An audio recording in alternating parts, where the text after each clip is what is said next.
abisan untuk kerja, abis itu udah deh. Karena ya ini, saya pikir saya kemarin sejujurnya nih, setelah operasi tanggal 20, saya pikir dalam 2 minggu gue udah beres, udah bisa.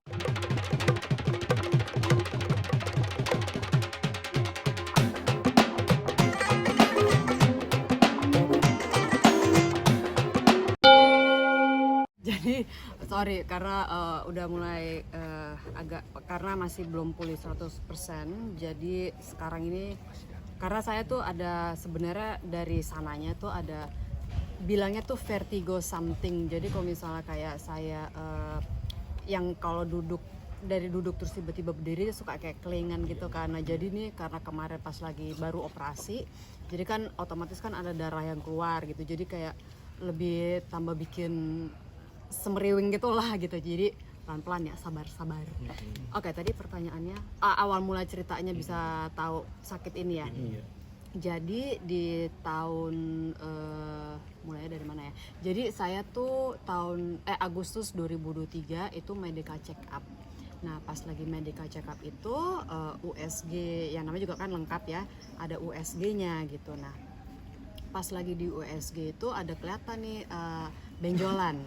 Nah kalau di dunia medis, setiap yang namanya benjolan itu pasti dinamakan tumor. Yang namanya tumor itu tidak berarti berbahaya, karena kalau orang udah dengar tumor kan pasti negatif, pasti berbahaya, pasti tuh serem, menakutkan, akan bisa merenggut nyawa gitu-gitu kan. Tapi sebenarnya enggak. Di dunia medis namanya benjolan itu pasti tumor. Nah, untuk kita bisa mengetahui tumor itu berbahaya ataupun jinak itu memang harus diambil dengan cara operasi. Nah, dari operasi itu nanti spesimen tersebut akan dilakukan tes selanjutnya, tes PA-nya tuh bukan PA, tapi patologi anatomi yang nanti akan dicek lagi itu berbahaya atau jinak gitu. Nah jadi pas kemarin saya USG ketahuan kan ada tumor itu, terus saya konsultasi dengan teman-teman dokter saya, gimana nih apa yang harus gue lakukan untuk bisa make sure gitu, karena saya tipe orang yang sangat menjaga badan, menjaga kesehatan, karena kan ini tabungan kita untuk masa depan ya gitu kan. Jadi saya tanya sama mereka, next step apa nih yang paling baik? Mereka bilang ya CT scan atau MRI. MRI udah paling bagus deh karena akan bisa lebih jelas kelihatan semuanya gitu. Nah oke, fine, gue akan MRI. Setelah MRI apa? Kalau lo mau langsung nih Put, operasi untuk dites PA tersebut gitu. Nah cuman kan kalau orang dengar untuk dicek mau tahu bahaya atau tidak terus operasi kan langsung yang gimana gitu. Saya langsungnya oke, fine, biar langsung masalah cepat selesai, move on gitu kan, bisa mengerjakan yang lain. Jadi saya MRI, terus akhirnya ketemu dengan dokter onko obgyn karena tumor saya itu di bagian rahim tapi luar rahim. Jadi in between rahim dan juga kulit gitu. Jadi kalau misalnya ini rahim, ini kulit, dia di tengahnya gitu. Jadi di luar, nggak nempel gitu. Jadi syukur, puji Tuhan, alhamdulillah tidak perlu sampai rahim diangkat karena saya early detection gitu. Nah di sini saya juga mau mengingatkan teman-teman jangan takut untuk ngecek. Early detection is the best gitu, karena semakin cepat kita mengetahui ada yang salah dengan badan kita jadi bisa lebih cepat lagi untuk tahu solusi apa nih, apakah minum obat aja cukup atau sampai harus ada tindakan yang lain gitu. Nah jadi early detection, cek, tes, jangan takut gitu, karena semakin kita takut akan semakin lama lagi kita mengambil keputusan itu justru kan malah bikin kondisi tersebut amit-amit lebih parah lagi gitu. Nah jadi di situ sih Mas saya taunya gitu, sampai akhirnya kemarin tanggal November 20 saya operasi untuk diangkat tumor tersebut. Dan nah di sini saya bisa cerita nih karena saya udah ngomong sama saudara saya, sama keluarga saya, dan juga udah keluar di sosial media saya. Kemarin hari Rabu saya kan kontrol ke dokter untuk buka perban, dan juga kita bisa baca bersama hasil PA tersebut, dan syukur puji Tuhan alhamdulillah hasil PA saya, tumor saya jinak gitu. Jadi ya itu sih kenapa saya benar-benar rekomend teman-teman cek early detection, jadi supaya supaya kita bisa langsung bisa tahu apa yang harus kita. Jadi kalau setiap perempuan itu, nah justru kemarin saya baru tahu dari dokter onko saya, rahim itu adalah rumahnya yang which is itu bisa menyebabkan adanya tumor atau kista gitu kan. Itu udah pasti ada di setiap perempuan, kita kan punya rahim semua perempuan. Nah itu memang kemungkinan untuk muncul ada. Nah cuman yang menyebabkan dia muncul masih belum ketahuan nih, kenapa gitu, karena saya selalu berusaha untuk hidup sehat, makan juga sehat, tidur teratur, tidak merokok, minum juga cuman paling wine gitu kan, itu juga nggak sampai 1 botol gue minum gitu kan. Jadi ya masih susah juga untuk dibilang sebenarnya penyebab bisa muncul itu apa gitu. Tapi ya memang resiko tuh pasti ada gitu. Yang paling penting adalah kita harus kontrol. Sih karena kondisi saya sudah begini, jadi otomatis saya, apalagi kan ini kejadian masih baru banget ya. Jadi per 3 bulan saya harus kontrol gitu kan untuk kita melihat. Nah pokoknya rutin kontrol itu udah pasti banget, nggak boleh enggak gitu. Nah palingan ya hidup sehat. Hidup sehat itu kalau bisa sih nggak stres, cuman susah juga ya, kita kagak stres ya Bo ya. Mau banyak duit, mau duit dikit, stres juga kita kan. Nah jadi ya kalau bisa nggak stres gitu, karena stres itu kan bagaimanapun juga bisa masuk ke psychological kita, ke mental. Kayak kalau udah kena mental udah untuk kita bisa kembali ke normal kan itu butuh effort yang tinggi gitu kan. Jadi ya hidup sehat kalau bisa nggak stres, terus istirahat cukup, makan sehat, nggak ngerokok, minuman beralkohol ya dikurangi. Dikurangi gitu. Jadi gitu sih. Kalau untuk sekarang setelah operasi ya itu masih ada, makanya tadi kayak pas ngomong sempat twing gitu. Karena ya itu masih belum 100% banget gitu. Cuman saya senang sih teman-teman di sini, saya terima kasih banget dengan teman-teman yang mau mendengarkan cerita, karena buat saya dengan adanya teman-teman ini saya bisa menyampaikan untuk teman-teman yang di luar sana melalui awareness untuk kita cek dan peduli dengan kesehatan itu penting banget.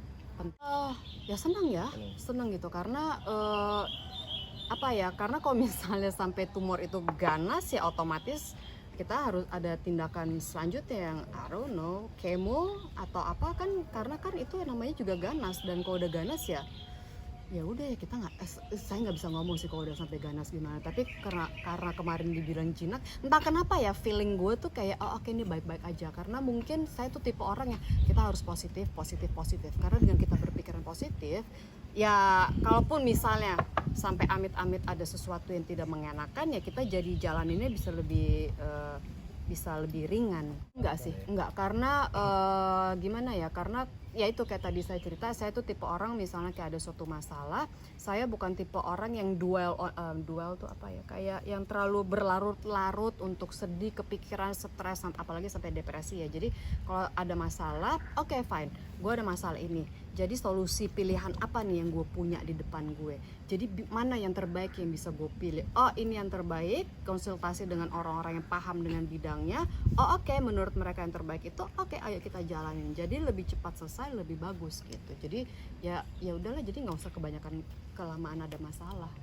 Tahu Mas, karena kan ini masih proses recovery, tapi yang pasti sih jadi lebih lebih happy aja lah. Masalah kesehatan satu udah selesai, pasti semua akan menanyakan pas lagi ada tumor itu apa yang dirasa setiap bulan, apakah rasa sakit atau mungkin bulanannya kita itu ada masalah gitu kan. Enggak ada sama sekali. Jadi setiap bulan tamu kita datang dengan rutin, terus rasa sakit yang sampai berlebihan, yang kan ada perempuan yang kalau misalnya tiap bulanan tuh yang bisa sampai pingsan, bisa sampai minum painkiller. Saya enggak gitu. Jadi memang benar-benar enggak merasakan apapun. Ini semua ketahuan gara-gara yang medical check up itu. Bersyukur sih sebenarnya. Sebenarnya Tuhan itu udah memberikan ketokan buat saya. Oke Putri, ini gue kasih tanda nih, masih stage awal gitu kan. Nih gue kasih tahu kalau ada problem dengan di dalam badan gitu kan. Sekarang terserah lo nih mau diapain gitu. Jadi ya karena gue udah dikasih tahu sama Tuhan, masa iya gue mau ntar dulu gitu, daripada jadi tambah parah kan. Si proses recovery sih masih lelah. Dari tadi ketahuan kan ngomong aja. Untung dari setiap orang ya, kayak ini basah nggak apa-apa ya, nyetrum dikit lah. Kalau untuk proses recovery-nya berapa lama itu tergantung dari setiap orang ya, karena iya kita harus selalu positive thinking. Pasti kemarin waktu sebelum operasi disuruh puasa. Puasa yang dari gua operasi tanggal 20, masuk rumah sakit tanggal 19, dari tanggal 18 udah disuruh puasa tuh yang terakhir makan cuman bubur di tanggal 18, bubur jam 12, jam 1 siang max. Habis itu full liquid, air putih, susu gitu. Jadi ya lumayan turun sih kemarin pas lagi kontrol, cek timbangan tuh 45. Itu juga udah naik, berarti kan sebelumnya lebih rendah lagi. Nah ini yang menjadi kontroversi juga ya, karena saya banyak ngobrol dengan teman-teman dokter saya gitu kan. Saya juga nanya ke beberapa teman dokter yang menurut kalian nih pantangan apa sih yang harus gue jaga gitu kan, jangan gue konsumsi dulu selama, apalagi kan sekarang udah ada ini. Dan walaupun saya tumor yang kemarin besar udah diangkat, tidak menutup kemungkinan kalau tumor itu bisa kembali muncul walaupun hanya 2% ya, tapi tetap aja 0,000 betul gitu. Jadi nah kembali ke pertanyaannya tadi soal masalah pantangan makanan gitu kan ya. Nah ini yang menjadi kontroversi karena ada dokter onko yang di luar negeri itu dia punya pasien cancer yang makannya tidak sehat, tapi vegetarian pun mereka cancer gitu. Jadi sekarang ini kalau misalnya dilarang nggak boleh makan daging merah atau lu cuma boleh makan ini, tapi ternyata buktinya yang pemakan daging merah dan pemakan sayur-sayuran aja both mereka ada cancer gitu kan. Jadi ya sekarang ini banyak dokter yang pada bilang ya udah lu makan apa aja bebas, tapi tetap aja harus tahu diri gitu kan. Jangan yang kolesterol semua, lemak saya memang dari dulu udah disiplin untuk masalah yaitu tabungan badan sehat untuk masa depan gitu. Jadi memang saya sudah disiplin gitu. Cuman ya sekarang ini yang harus saya lebih disiplinin adalah bukan hanya masalah hidup sehat, tapi untuk lebih kontrol ke medical check up sih.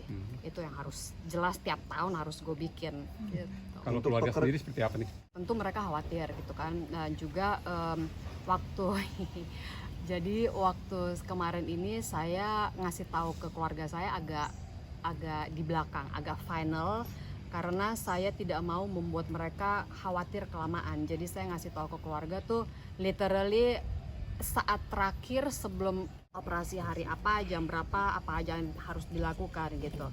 Karena apa ya, dia nggak mau mereka khawatir kelamaan lah. Jadi copot jantungnya tuh nggak bolak-balik gitu kan, sekali aja udah. Jadi ya saya masuk ke rumah sakit kan tanggal 19, tanggal 18 saya masih promo film.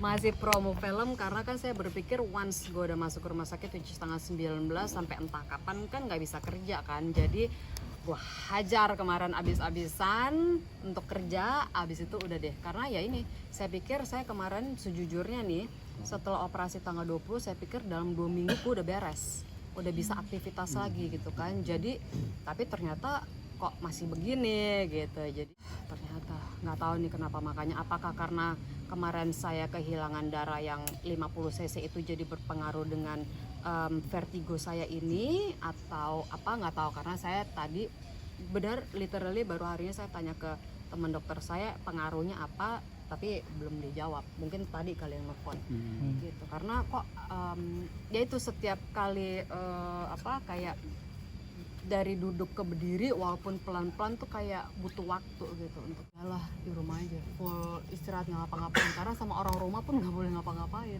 Sama aja kayak cancer, setiap orang punya sel cancer.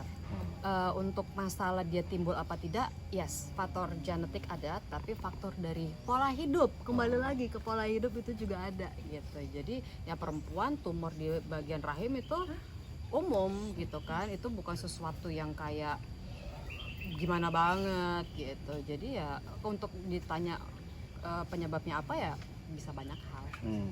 Kayaknya kalau dari keluarga saya, keluarga inti ya nggak ada.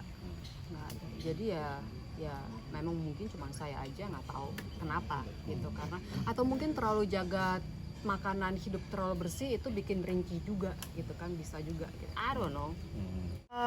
Kalau ada yang mau kasih gue kerjaan sih bisa.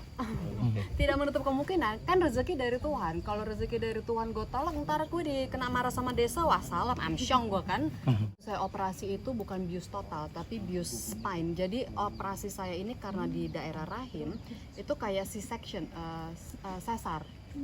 Jadi biusnya itu bukan yang bius total, kalau lebih nggak mungkin lagi kan. Jadi masih sadar, jadi dikasih lihat sama dia. 8 cm, lumayan, kayak lebih kecil dari ini sih, lebih gede dari telur kali ya. Oke, buat teman-teman semua yang ada di rumah, terima kasih banyak atas semua doa-doanya, kata-kata yang sangat positif yang memberikan saya semangat untuk menghadapi operasi kemarin. Saya juga sekali lagi, saya tidak akan ada bosan-bosannya untuk mengingatkan semua teman-teman yang ada di rumah dan yang ada di sini, jangan lupa untuk selalu cek kesehatan, jangan takut. Early detection is the best. Jadi itu aja sih pesan dari saya, dan mudah-mudahan kita semua sehat-sehat, amin. Terus tenang hidup, pikiran, mental, semua. Jangan takut juga karena jalan hidup kita sudah ditentukan sama Tuhan. Jadi jangan terlalu banyak yang aneh-aneh lah zaman sekarang gitu. Thank you semua.